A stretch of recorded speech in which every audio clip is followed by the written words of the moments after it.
उनके अंदर उधेड़ बुन चलता रहा, जबकि उन्होंने खुद गुरु महाराज के द्वारा डिक्टेट की गई वसीयत को लिखा था, लेकिन उनके दिमाग में फितूर बैठ गया।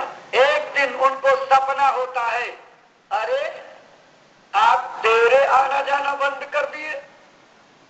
उसी सपने में वो जवाब देते, आप तो रहे नहीं, अब डेरे पर जाने का मन नहीं करता। फौरन उसी स्वप्न में जवाब महापुरुष देते हैं, अरे तुमने ये कैसे समझ लिया डेरा मेरे से खाली हो गया? अरे मैं डेरे पर अब भी मौजूद हूं, तुम ये क्यों नहीं समझते हो? जाकर के तो देखो।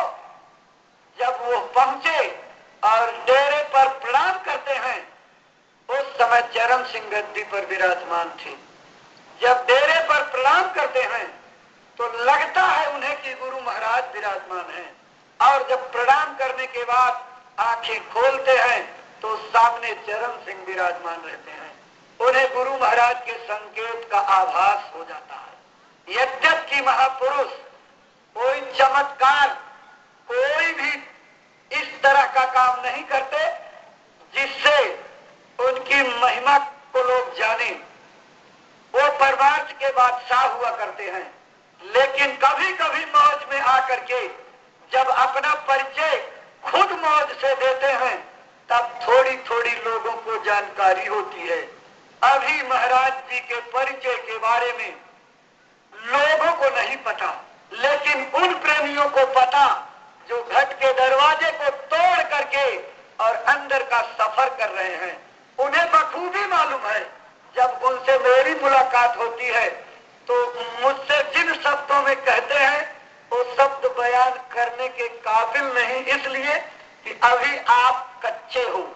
जिस दिन आपके अंदर गुरु का पक्का प्रेम पक जाएगा, महाराज जी के अंदर क्या चीज गुरु महाराज कूट कूट करके भर गए, और इसी सत्संग भवन की ये चौहद्दी रातों रात उनको गाड़ी पर बैठा करके और चलते घुमाते, और यहाँ से 50 किलोमीटर 60 किलोमीटर इधर उधर हाईवे पर कूट कूट करके क्या क्या पढ़ाया, क्या क्या भरा, क्या क्या सिखाया और क्या दौलत दी, ये तो वक्त से खुलेगी, समय पर जाहिर होगी। लेकिन प्रेमी भाई बहनों, अगर अपने दरवाजे पर बैठना छोड़ दोगे तो बहुत बड़ी भूल हो जाएगी। तब तक बहुत बड़ी देर हो चुकी होगी और हमारी श्वासों की पूंजी का वक्त काफी गुजर चुका होगा। इसलिए अगर अपने महाराज जी का परिचय पाना है तो किसी से सुनने, समझने, कहने की बात नहीं। दरवाजे पर बैठो, घट के अंदर का दरवाजा खोलो, वहां पर गुरु महाराज मिलेंगे, वहीं पर महाराज जी की शक्ति का भी बोध होगा। लेकिन यह बाहर से आप उनका परिचय नहीं प्राप्त कर सकते। मुझे एक बात याद आ गई, आपको हल्की सी जानकारी देने के लिए इशारा कर रहा हूँ। यही पानी की टंकी के पीछे की जमीन इसी मथुरा के एक अरबपति सेठ की थी। गुरु महाराज ने बुलाया, कहा बच्चा इस जमीन को मुझे मंदिर के लिए जरूरत दे दो। उस सेठ ने 17 गुना 18 गुना रेट बता करके कहा इतने में दूंगा। गुरु महाराज उस समय आपकी 10-10 रुपयों की सेवा, 1-2 रुपए की सेवा इकट्ठी करके अपने गुरु महाराज का ये दुनिया का अजीब व गरीब मंदिर बनवाए थे, पैसे से खाली थे। इसलिए गुरु महाराज ने कहा बच्चा इतनी लंबी कीमत दे करके तो नहीं, लेकिन अगर तुम चाहो तो मुझे वाजिब रेट में दे दो। उन्होंने कहा सस्ते में नहीं बाबा जी, सस्ते में जरूरत पड़ेगी तो मैं किसी काले चोर बदमाश को दे दूंगा, लेकिन बाबा जी आपको ये जमीन नहीं दूंगा।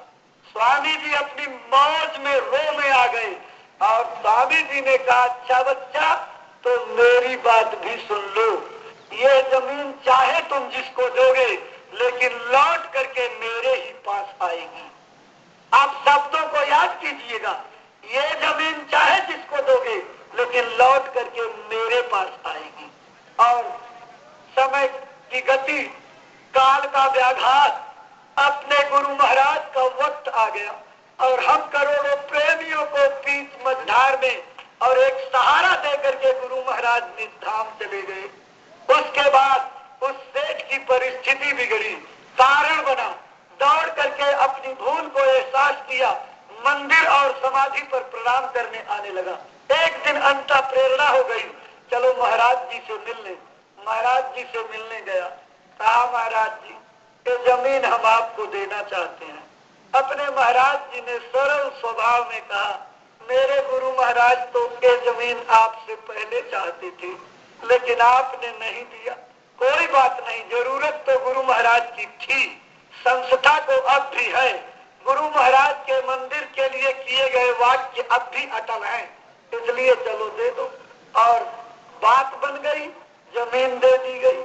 उनके घर में बरकत शुरू हो गई, महाराज जी के प्रति थोड़ी श्रद्धा बढ़ी। तब तक एक दिन उन्होंने हाथ जोड़ के प्रार्थना की, मेरे घर चले चलते फैक्ट्री पर दर्शन दे देते। महाराज जी ने भी मौज कर दी, कहा अच्छा चलो ठीक है। गए घर पर दर्शन देने के लिए, खूब नाश्ते की जो है प्लेटें सजा करके आ गई। महाराज जी अभी बैठे ही थे, तब तक देवी जी ने प्रार्थना की, मेरी बहू को 15-20 साल हो गए, लंबे समय से शादी हो गई और अभी तक उसकी कोख खाली। मैंने सब उपाय, यंत्र मंत्र, टोटका, अस्पताल, हेलीकॉप्टर, हवाई जहाज, Tata memorial, Jaslok, Scott, Apollo सब देख लिया, लेकिन कोई मेरे घर में बुझते हुए चिराग को रोशन नहीं कर सका। बात आप समझिएगा।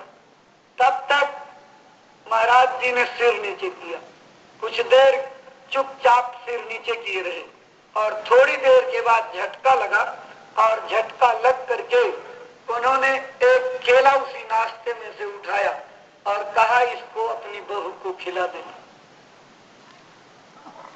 वो चली गई बहू को देने के लिए।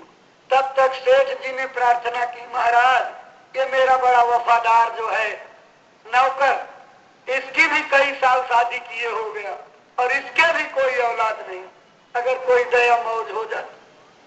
महाराज जी ने फिर थोड़ी देर सोचते रहे, विचार करते रहे, मौज का इंतजार करते रहे और जब उनके सागर में हिलोर उठी तो उन्होंने हाथ बढ़ा करके 2 केला उठाया और उसको दे दिया। सेठ जी को कहा नौकर को दे देना अपनी बहू को। प्रेमियों, 1 साल बीतते ही सेठ जी के घर 1 दीपक जल गया और नौकर के घर 2 दीपक जल गए। बात को समझने की कोशिश कीजिएगा। उनके बहू के घर 1 औलाद और नौकर के घर 2-2 औलाद, जुड़वा बच्चे पैदा हो गए। और तब से उन सेठ के जीवन में उनकी खानदान के बुझते हुए दीपक को तो कोई नहीं पूरा कर सका। महाराज जी की दया मौज से जब ये कारण बन गया तो फिदा है इस तरीके से कि बलक बुखारे का मियां क्या फिदा हो सकता है। और आपने तो अपनी सेवाएं बंद कर दी, आपने कोताही कर दी, आप हवा में बह गए, आप लोगों के कहने से बंद कर दिए। लेकिन उन्होंने एक वचन कहा था, इनको खुद की जरूरत जब महसूस हो, हमारे वो कविवर यहाँ पर मौजूद हैं जिन्होंने गुरु महाराज के शब्दों की ये लाइन की थी, इनको खुद की जरूरत जब महसूस हो ताला भी भामाशाहों का खुल जाएगा। उनको जरूरत पड़ी, अपने लिए भामाशाह तैयार कर लिया। अभी आप किस फिराक में हो, उनको जरूरत पड़ेगी, एक नहीं लाखों करोड़ों अरबों भामाशाह तैयार कर लेंगे। उनके वचन की ही तो बात होती है, जबान मुबारक से फरमाने की बात होती है। मौज कर देंगे, क्या से क्या नहीं हो सकता। विधाता की लिखी हुई लीलार को इस संसार में कोई जो है काट नहीं सकता। आपकी लाइन भी यही कहती, विधि लेखन को मेटनिहारा, लेकिन विधाता की लिखी हुई करतूत को मेटने का एक कारण है। वो क्या है? पलटू लिखा नसीब का संत देत है फेर, साच नहीं दिल अपना ताते लागे देर। हमारे अंदर सच्चाई, विश्वास, निर्मलता और भरोसा नहीं आता, इसलिए देर लगती।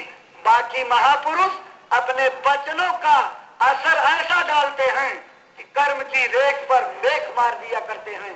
सूली होने वाली तो कांटा गड़ा करके आपके फांसी को खत्म कर देते हैं।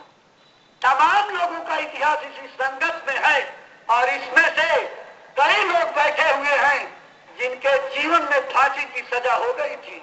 अदालत ने जुर्म दे दिया था, लेकिन गुरु महाराज ने उनके जुर्मों को, सूली को कांटे में बदल दिया। और कत्ल होने वाली होती तो चाकू और ब्लेड से चीरा मरवा करके आपकी कत्ल को खत्म कर देते। ये गुरु महाराज का स्वाभाविक लक्षण होता है। इसलिए प्रेमी भाई बहनों, मैं देख रहा हूँ मैदान अभी भी आपका इंतजार कर रहा है। आप अपने अपने डेरे रास्तियों से जल्दी जल्दी निकल करके चल पड़िए। ये सत्संग के वो अमोलक वचन हैं जो एक बार निकल गए दोबारा लौट करके हमको आपको नहीं मिलेंगे। एक एक शब्द हमारे जीवन के लिए बड़े महत्वपूर्ण हैं और यही शब्द के वचन आज आपको इस विश्वास में ला देंगे कि गुरु महाराज हमारी इस विश्वव्यापी संस्था को निराधार, निसहाय, बेसहारा छोड़ करके नहीं गए, बल्कि इस संस्था की बागडोर एक ऐसे मजबूत, समर्थ, सशक्त और कामयाब हाथों में दे गए जिनके हाथों में हमारी संस्था का भविष्य और हम सत्संगियों का जीवन उज्जवल है। इसलिए प्रेमियों, विश्वास ही फल देता है। अगर विश्वास चला गया तो कुछ भी नहीं रह जाएगा, खोखले हो जाओगे।